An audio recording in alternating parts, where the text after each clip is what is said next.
उन्हाळी वाळवण म्हटलं की सगळ्यात आधी आठवतात त्या म्हणजे सांडगी मिरची. नमस्कार, मी अश्विनी. स्वागत आहे सर्वांचं आजच्या एका नवीन मिनी व्लॉगमध्ये. आता उन्हाळा सुरू झालेला आहे आणि बऱ्यापैकी महिलांनी आपले उन्हाळ्याचे वाळवण करायला सुरुवात केली असेल. म्हटलं चला आपण पण करूया. आता मी प्रत्येक वर्षी फार काही करत नाही. चिप्स, बटाटे, त्यांचे चिप्स, पापड, चकल्या, त्याचे पापड एवढंच काय ते मी करते.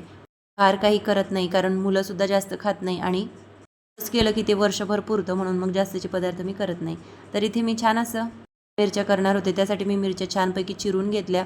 आधी धुवून उन्हामध्ये वाळून घेतल्या, नंतर चिरून घेतल्या आणि मग मसालेसुद्धा सगळे भाजून ठेवले. त्याच्यामध्ये धने, मोहरीची डाळ हे सगळे मसाले छानपैकी भाजून ठेवले आणि ते थंड होईपर्यंत छानपैकी नैवेद्य देवांना दाखवून घेतला आणि जेवणसुद्धा करून घेतलं. आता मसाले तोपर्यंत छान असे थंड झाले होते. म्हटलं चला आता हे मिक्सरला बारीक करून घेऊया. तर सगळे मसाले मिक्सरला व्यवस्थित बारीक करून घेतले आणि त्यानंतर चिरलेल्या मिरच्या होत्या तर त्या दोन्हीही पातेल्यामध्ये वेगवेगळ्या काढून ठेवल्या कारण तिखट मिरच्या आणि फिक्या मिरच्या वेगळ्या होत्या.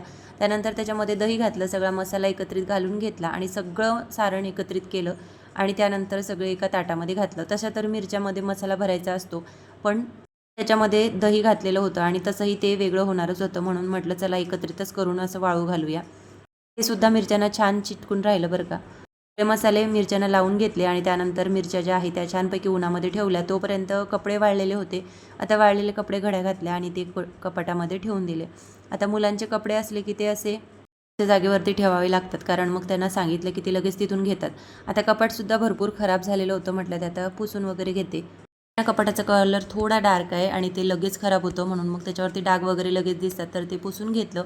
इथे टेबलवरचं सुद्धा थोडं सामान विस्कटीत झालेलं होतं ते सुद्धा व्यवस्थित लावून ठेवलं आणि त्यानंतर मग एक आवरलं आहे तर चला बाकीचं सुद्धा आवरून घेऊ. तर इथे मुलांचे पेन्सिल वगैरे, पेन ठेवण्याचे जे डबे आहेत तर ते सुद्धा खराब झालेले होते. ते सुद्धा स्वच्छ पुसून घेतले आणि त्यानंतर ट्रेमध्ये ठेवून दिले. पुसलेला ट्रे कपाटात व्यवस्थित ठेवून दिला आणि त्यानंतर कपाटसुद्धा लावून घेतलं आणि त्यानंतर म्हटलं चला पुसलेलं आहे तर बाकीचं सुद्धा सामान पुसून घेऊया.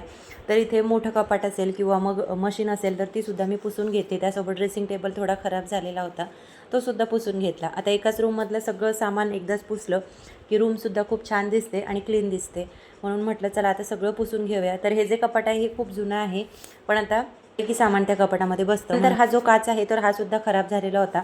याच्यावरचा जो ट्रे आहे तो सुद्धा बऱ्यापैकी खराब झालेला होता. त्याच्यामध्ये माझं भरपूर सामान बसतं म्हणून म्हटलं आता हे सुद्धा व्यवस्थित पुसून घेते. सगळं सामान व्यवस्थित पुसून घेतलं आणि त्यानंतर काचावरती ते व्यवस्थित ठेवून दिलं.